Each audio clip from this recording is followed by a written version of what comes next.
Everybody, what's going on? We have another segment of my series of vlogs when I was in the United States. This particular vlog is actually more of a series of interviews when I was at the Southern Fried GameRoom Expo. And it's going to be focusing a little bit more on the eSports side of things and some of the experiences and the stories of Walter Day and Billy Mitchell. So it's more of a OG of eSports, but it's going to be focused on their interviews when they were at the Southern Fried GameRoom Expo. So you guys can take a look at this interview and see what these guys have a lot to talk about, because the stories that they have to share is very entertaining, informative, and educational. In the beginning, you'll see that I kind of came in last minute, and Walter acknowledges me coming in at the last minute, and we'll start the interview from there. So here it is.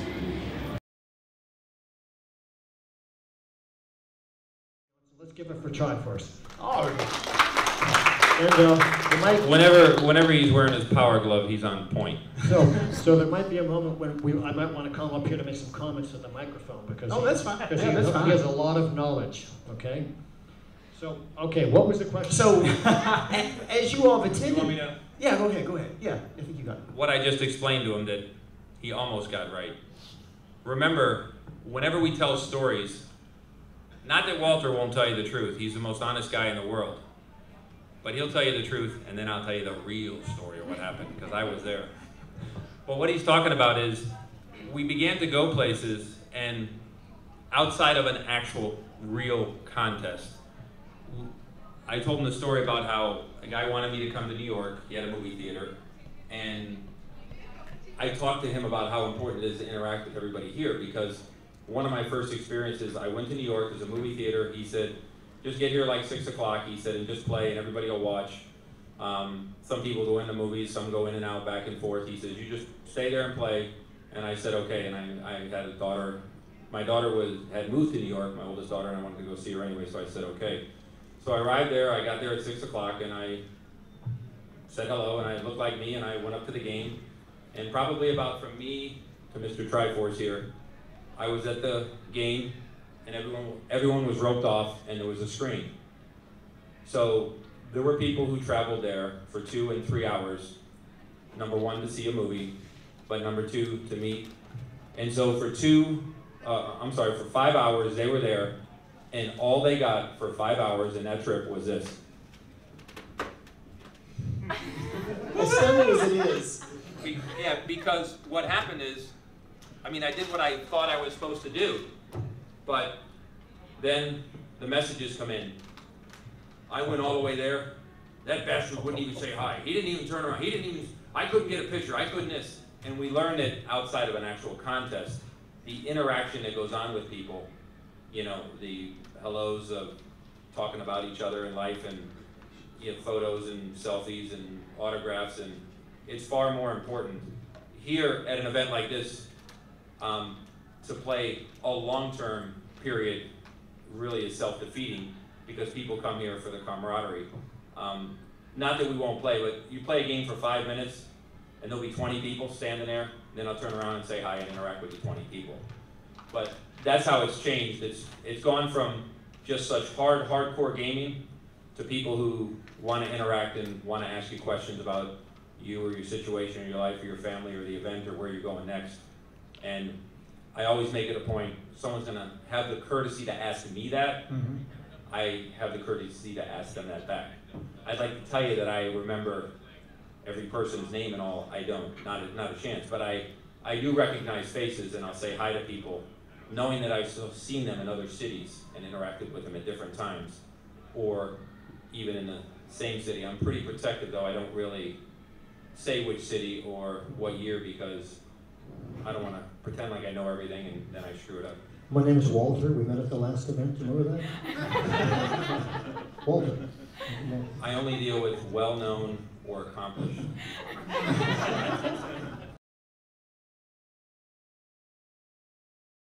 I'll say a few things. All right, go ahead. You know what's so interesting is that the classic game world doesn't get the credit it deserves, okay? Right now, most of the media attention and most of the dollars and most of the excited energy is being directed at modern eSports. But modern eSports stands on the shoulders of the classic gaming age. And the people who made the classic gaming age, what it was, what in a sense it still is, are you people out there in the audience, you know? Actually, when you really get down to it, all of you should be up here on the stage with us telling your own personal stories as much as we have the opportunity to tell our own personal stories, because you were the people who actually were the first to embrace cyberspace, the first to embrace the phenomena of man versus computer in a gameplay setting. You were the first to embrace the video game age and actually bring it to life. You were the first gamers, and we're still that we're still alive. I mean, it'll be, maybe someday there'll be a news story where they say, today at the age of 114, history's last gamer from the original years of the dawning of the video game age passed away, something like that, because we are all part of that amazing phenomena, and each one of our stories, when added together, form a tapestry. They tell the story of how, see, the technicians, you know, the designers made the games, the marketers marketed the games, but we were the ones who actually ingested them. We actually lived them. They became our life.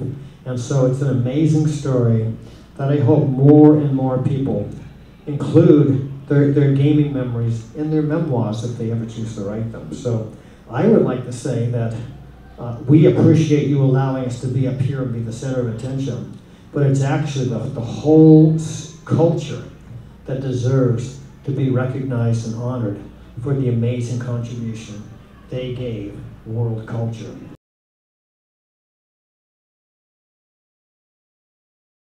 Well, where I was in the Fort Lauderdale area. There was an arcade called Grand Prix.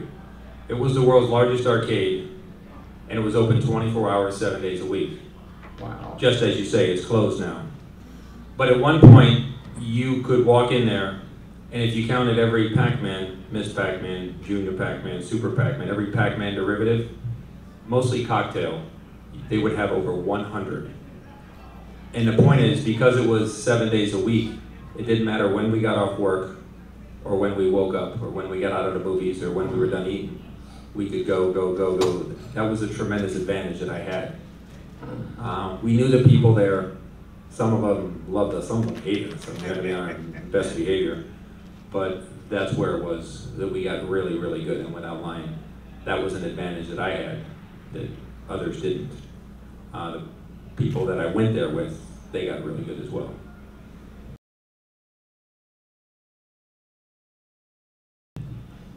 I would like to formally invite not only everybody in this room, but everybody anywhere to come to Ottumwa, Iowa this November, when it's the 35th anniversary of the Life magazine photograph. One guy's dead. So it's interesting to know. I don't know, raise hands. Does everybody know what we're talking about when we say the Life magazine photograph? Has everybody seen that photograph? Yeah. Okay. So it's a group photograph of people posing in the middle of Main Street in Ottumwa, Iowa on November 7th, 1982. And there are many people out there who now regard it as the most recognizable photograph in the history of the video game industry, because people recognize what it is. I mean, when you see someone who's a game designer, most people won't recognize the significance of that photo, but everybody recognizes this photo now. It's like pretty well known. It's amazing how many people are out buying back issues of that Life magazine and bringing them forward and having people who are in the photograph, the 16 people posing in the photograph, and having them autograph it.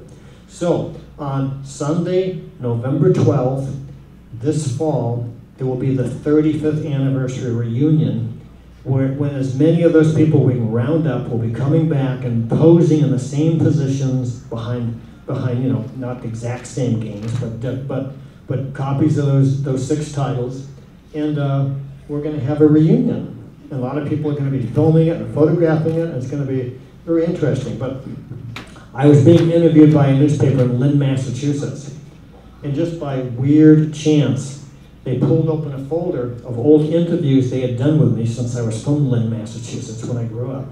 And one of the articles involved in interview with this fellow Billy was mentioning who disappeared all these years we could never find.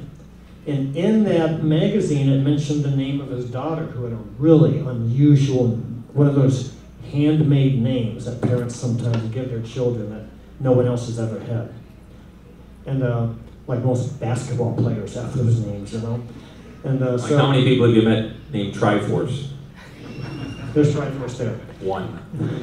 So anyway, so essentially I was able to use that to track down this one guy who, despite having had professional detectives try to find him many times over the years, and tried to have the local newspapers in his old hometown find him, we could never find him, but now we've located him. So we're gonna get this, as many of the 16 people as we can together and have this reunion. And it's a party. It's going to be quite a thing. There'll be lots of stuff, side events going on there. So please feel free to come to Ottumwa, Iowa for the weekend of November 10th, 12th is the Sunday. So it'll be an event all weekend, November 10th, 11th, and 12th. And it's November 10th, excuse me, November 10th is also the 35th anniversary of the founding of Twin Galaxies. So the reason why we mess with the numbers 16, 17, 19 was people drove there from as far away as Calgary, Montana. I came from Florida, guys from California. The guys I'm thinking of actually drove there. They drove there, and on Saturday night, the photo was early Sunday morning, cold in the street. Two of the guys, maybe more than two, but two we're talking about, went out and got completely sugar-faced. They were schnookered and they didn't show up for the photo. Can you imagine? I mean, they were lost to history. They didn't show up. I mean, they didn't show up hungover. They didn't show up at all. I don't even know what time they did show up. They did show up later and admitted that they had been asleep on someone's kitchen floor, face down on the linoleum. And they woke up maybe 3 hours after the shot was over. But what I found was funny was when we did the first reunion photo in 2005, one of the guys, the guy from Canada, he showed up at the reunion photo. He shouldn't have been there. He wasn't even in the first photo. Yeah, he came. Yep. And it was good. It was kind of like a salve on his wound for having missed the photograph 13 years ago. So did you let him in for the recreation? Say that again? Did you let him in for the recreation? Yeah, we did. Yeah, he was in the photograph. He drove all the way there. In fact, it's that sequence of filming that you will see at the end of Chasing Ghosts. Now, who has seen Chasing Ghosts? Should have had him holding a beer can. Yeah, we should have. Yeah. He had his AA certificate is what he had.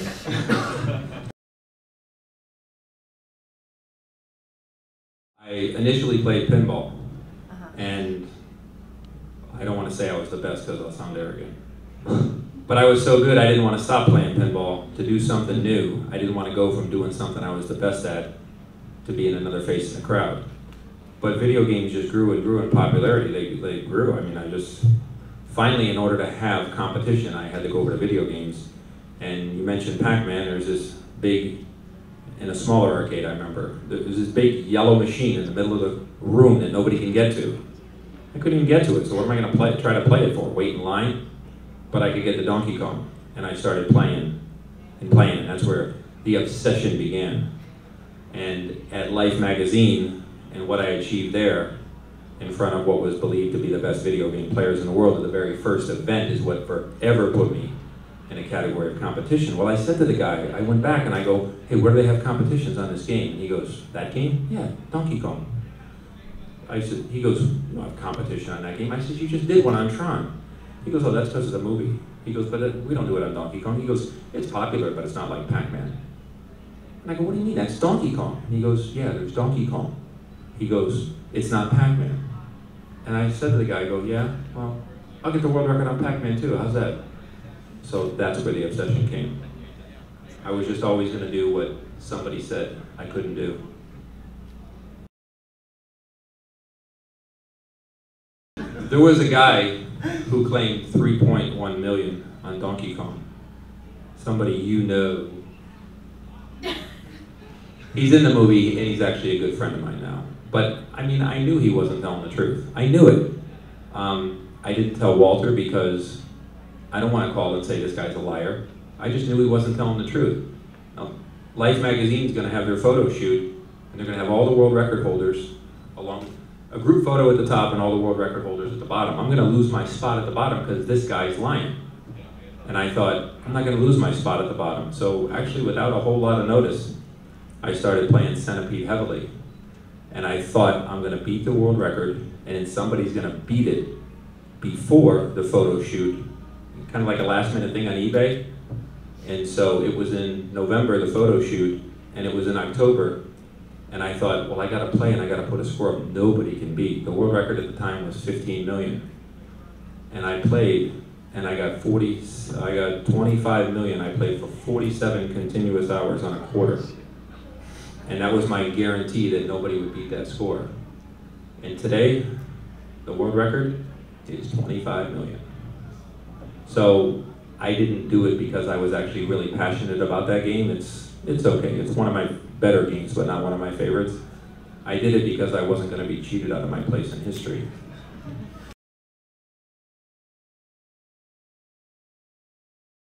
Twin Galaxies is the de facto standard for keeping the high scores, and that was recognized by Guinness, correct? That's correct. It was Guinness, and for example, when I was searching for who had the world record, and I called the distributors, eventually somebody showed me Joystick Magazine, which had Walter and Twin Galaxies in Ottumwa, Iowa, and I did the old thing, if you guys are old enough, and I dialed, you know, directory assistance.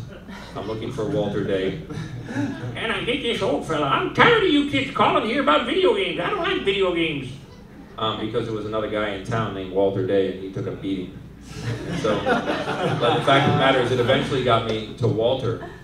And even before Guinness, the AGMA, the American Gaming Manufacturers Association, came to Ottumwa, declared the video game capital of the world, the official scoreboard.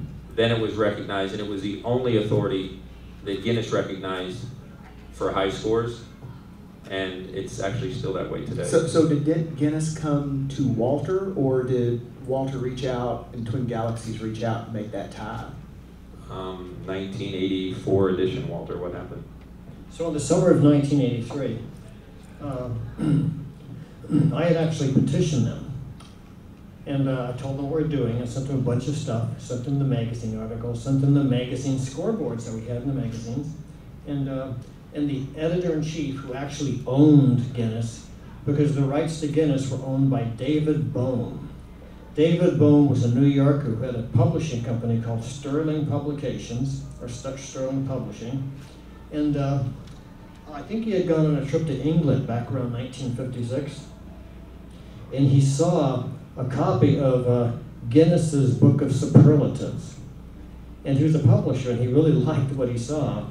And he got a hold of him and said, and they were, you know, they're Guinness Stout Ale, Stout Malt Liquor, whatever it is. So they were only doing the book. The book was not their business plan. The book was a novelty they were were creating to give out or to sell into the pub industry there in London and throughout England. And so he got a hold of them and said, I like your book, I'd like to buy all the rights to it. So they licensed or leased it, or however it worked, to him. He went back to America with something like 50,000 copies of the book, had all the covers of them, of all the books ripped off, and it had a new cover bound on it that said Guinness Book of World Records. So he made it up, and he was the one who promoted it and turned into what it became back in that initial era.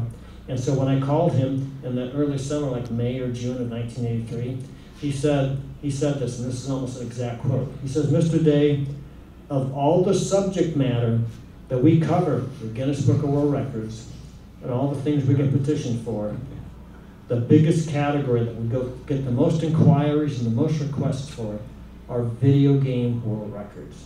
It was the #1 thing, with most phone calls, most letters that they were being contacted from the outside world about, video game high scores. And he says, but because of the huge variations in the games and the unreliability of the witnessing and the gameplay and the standard settings and stuff like that, we don't feel comfortable doing it.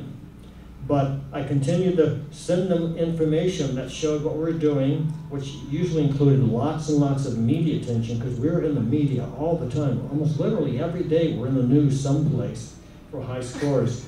And of course, Billy would be in the news 3 times a day. We'd only be in the news 1 time a day, but he'd be in time 3, maybe 5 times a day.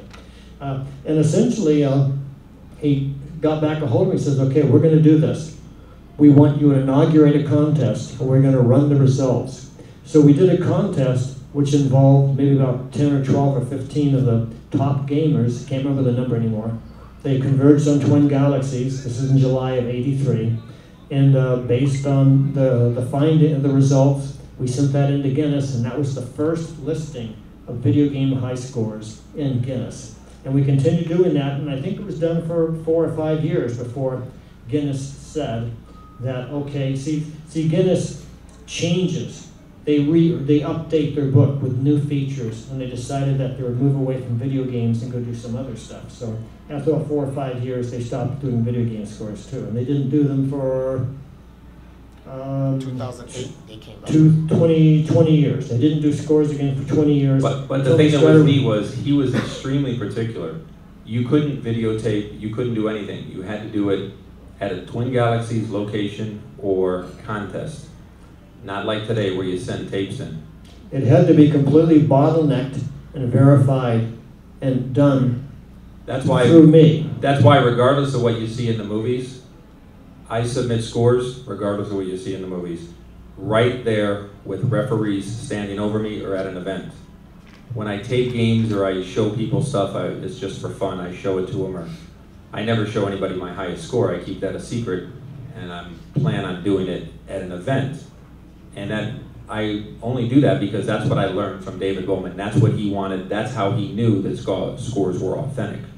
And he wouldn't budge from that. And what Walter's missing, or maybe he was about to tell you, basically fell off of Guinness's radar. And he was sitting in his office with his 2 buddies from King of Kong who were filming. And the phone rang, and you'd have to know Walter, he doesn't answer the phone easily.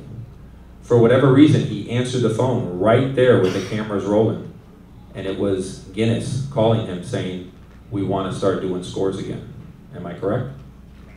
So what had happened is they hadn't had scores for 2 decades at that time. Sounds like I was correct. And I've been sending them letters, and just happened that they responded and made a phone call at that moment and said, we want to run a bunch of scores. So we had a whole section allocated to us, and some of the work that we did immediately after that was what you saw in the film footage of the King of Kong movie. The King of Kong film people were in the room as the phone rang, and I answered it and talked to Guinness. It's the kind of thing that you would have presumed had been staged, but it just absolutely happened organically and innocently out of the clear blue, just like that. And as you know already, because you've heard me wrap this out, the trading cards are all about honoring this amazing experience and recognizing people's contribution so that the future generations will know how this all happened, because we are the first generations of gamers, and we're the ones who created this incredible culture, all wrapped around playing games in the cyberspace environment. So let's hear it for them, okay?